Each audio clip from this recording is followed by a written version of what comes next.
আমরা আজ থেকে প্রায় কয়েক বছর আগে যখন ইরাকে আক্রমণ হয়েছিল, তখন গবেষকরা যারা ইসলামী স্কলার তারা বলেছিলেন যে ইরাককে পর্যুদস্ত করার পরে সিরিয়া ধরবে এবং সিরিয়ার পরে ইরান ধরবে, ইরানের পরে তারা পাকিস্তানকে শেষ করবে।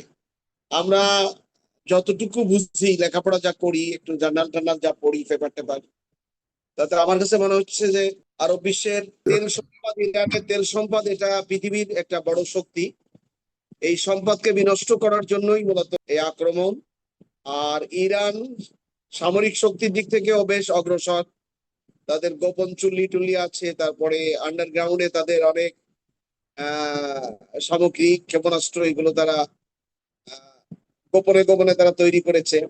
আর একটি বিষয় হলো, ইসরায়েল যখন গাজাকে মাটিতে মিশিয়ে দিয়েছে, তখন দেখেন পৃথিবীর কোন মুসলিম শাসক, কেউ কেউ একটু দায় দায় সেরে কথা বলেছে, কিন্তু তাদের পাশে প্রতিরোধ গড়ে তোলার মতো কেউ ছিল না। বিশেষ করে জর্দান তো তাদের রাষ্ট্র ক্ষমতার জন্য তারা বরং ইসরায়েলের পক্ষ অবলম্বন করেছে। এরপরে মিশর ঠিক একই রকম।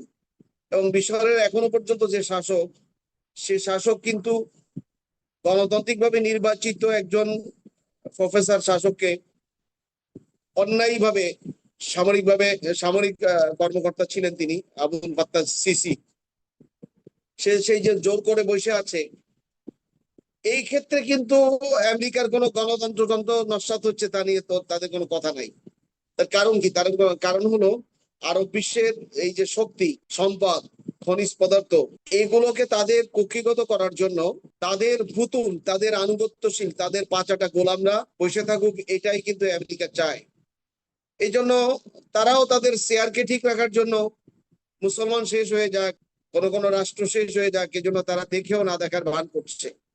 আপনি শুনলে তাজ্জব হবেন, এটা আমরা সবাই জানি, আমরা যারা আজকে অন্তত নিউজ দেখেছি এবং পত্রিকা পড়েছি, যে তারা আমেরিকা বা ইসরায়েলের যে ক্ষেপণাস্ত্রগুলো আঘাত হানতেছিল ইরানের উপর, এটা জর্দানের উপর দিয়ে যাওয়ার সময় জর্দানি তারা কিন্তু ইয়ে করেছে, এটাকে প্রতিরোধ গড়ে তুলেছে। এটাকে যেন ইরান আহ, মানে ইরান যেগুলো আক্রমণ করতেছিল তেল আবিবের উপরে, এগুলো জর্দান এটাকে ঠেকায় দিয়েছে কোথাও কোথাও, এরকম নিউজ পেয়েছি আমরা। তার মানে ইসরায়েলের পক্ষ নিয়ে জর্দানের শাসকরা এই কাজটা করতেছে। আমরা দেখলাম এই এক বছর হয়নি বা এক বছরের কম বেশি, যে ইসরায়েলে মানুষগুলো না খেয়ে, না চিকিৎসায়, একেবারে শিশু বাচ্চারা একেবারে হাড্ডি সার হয়ে গেছে। এরপরেও জর্দানের বর্ডার দিয়ে কোন আন্তর্জাতিক পরিমণ্ডলের মুসলিম রাষ্ট্র হোক অথবা জাতিসংঘের হোক, যারাই খাদ্য পাঠাচ্ছে, সেই খাদ্যগুলো যথাযথভাবে পৌঁছানোর ক্ষেত্রে তারা বাধা দিয়েছে। এই যে মানবতা বিবর্জিত কার্যক্রম, এই কার্যক্রমে আমরা আশাবাদী হতে পারি, আমরা ইমানদাররা আশাবাদী হব যে ইরানের পাশে হয়তো রাশিয়া আসবে, চীন আসবে। কিন্তু আমার বিশ্বাস, একটি কথা আরবিতে আছে, অল কুফরু মিল্লাতুন ওয়াহিদা, সমস্ত কুফরি শক্তি মুসলমানদের বিরুদ্ধে যখন, তখন ঐক্যবদ্ধ থাকে। এই জন্য আমি, আমার কথার দ্বারা আমি জানি না ক্ষতি হবে না উপকার হবে, আপনি দেখবেন সেই সময় আসবে চীন, রাশিয়া তাদের পাশে, যখন তাদের কোনো স্বার্থের আঘাত আসবে, অথবা ইরানের মূল সম্পদ ধ্বংস হয়ে যাওয়ার পরে তারা তার পাশে এসে হয়তো দাঁড়াবে। আমার কাছে এরকম মনে হচ্ছে। ইরানের ব্যাপারে আমাদের কথা হলো যে, সবচেয়ে পরিতাপের বিষয় হলো পৃথিবীর মুসলমানরা এখন প্রায় 180 কোটির মতো, 800 কোটি মানুষের মধ্যে 180 কোটির 57টির মতো মুসলিম রাষ্ট্র আছে আরব বিশ্ব সহ, ইন্দোনেশিয়া, মালয়েশিয়া, বাংলাদেশ, দক্ষিণ পূর্ব এশিয়ার এই দেশগুলো সহ, পাকিস্তান। আপনি কায়দাটা দেখেছেন যে পাকিস্তানের সাথে আফগানিস্তানের কিন্তু গোলাবারুদ নিক্ষেপ হচ্ছিল, ছোটখাটো যুদ্ধ শুরু হয়ে গেছিল একে অপরের উপর আক্রমণ। এই আক্রমণটা লাগায় দিয়ে দুইটি মুসলিম শক্তিশালী দেশ, একটি আফগানিস্তান, যদিও তারা আমেরিকাকে উৎখাত করেছে তাদের ইমানের বলে বলিয়ান হয়ে, তাদের নিজেদের উৎপাদিত তেমন কোন অস্ত্রশস্ত্র কি ছিল, তারা কিন্তু আমেরিকার অস্ত্র তারা কিন্তু মানে তাদেরকে পরাজিত করে কোথাও কোথাও ক্যাম্প থেকে তারা অস্ত্র নিয়েছে, সেই অস্ত্র দিয়ে জীবনের বিনিময় তারা আফগানিস্তান কিন্তু বিজয়ী হয়েছে। এই আফগান যেন ইরানের আক্রমণের ক্ষেত্রে যেন আমেরিকার বিপক্ষে ওদিকে মাথা ঘামাতে না পারে। পাকিস্তানের একজন প্রতিষ্ঠিত শাসক ইমরান খানকে তারা আমেরিকারই মদদে, পাকিস্তানের এই যে মাথা মোটা আর্মি অফিসাররা তারা তাকে জেলে আবদ্ধ রেখেছে। কোথাও কোথাও এরকম নিউজ পাওয়া যাচ্ছে যে জেলখানায় ইমরান খানের শরীরে তার চোখে আঘাত করা হয়েছে। এখন একটি চোখ প্রায় 70% ডিস্ট্রয় হয়ে যাওয়ার মতো অবস্থা। তার একটা ছবিও আমরা সোশ্যাল মিডিয়াতে দেখেছি। এখন সবচেয়ে বড় কথা হলো, আমরা একটা ছোট্ট রাষ্ট্র হলেও বাংলাদেশের মুসলমানদের মধ্যে বিদগ্ধ বিচক্ষণ কিছু ব্যক্তিরা যুগে যুগে ছিলেন।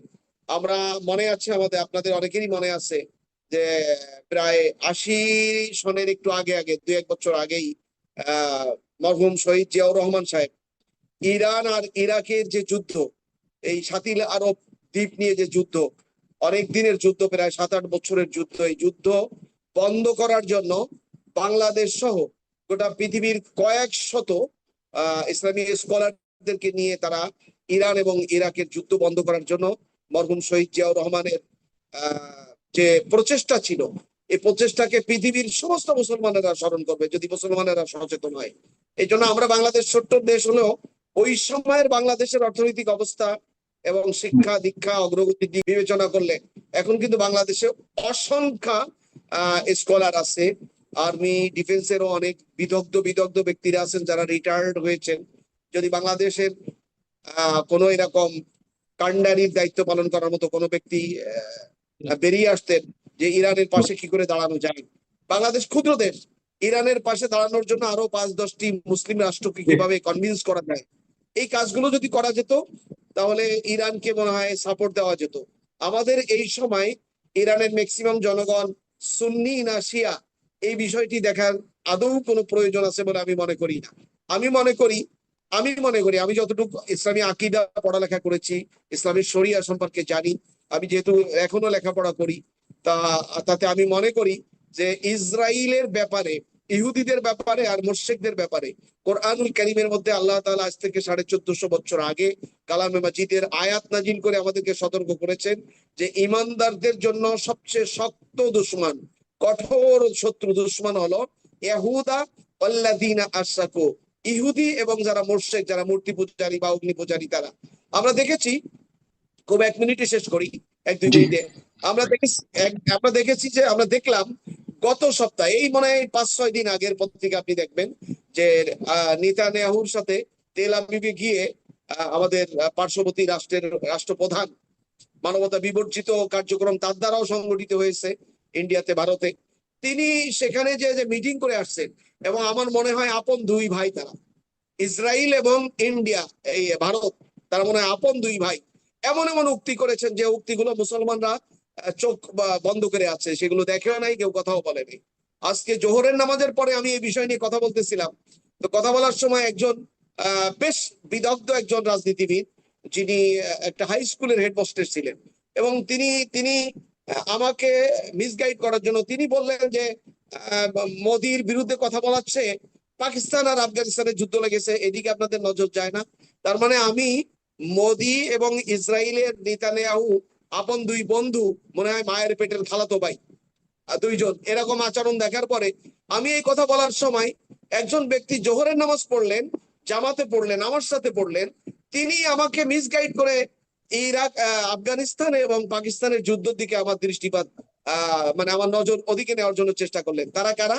তারা আজকে ভারতবর্ষে বা ভারতে, বিশেষ করে বাংলাদেশের যারা নেতানিয়াহুর আরেকজন ছোট বোনের মতো আমাদের দেশকে পর্যদস্ত করে ওখানে আশ্রয় নিয়েছে। অতএব এই মানুষগুলো সবাই এক সূত্রে গাঁথা, এবং তাদের এই আখলাকে, এই চরিত্রের সাথে জর্দানের বাদশা, মানে মিশরের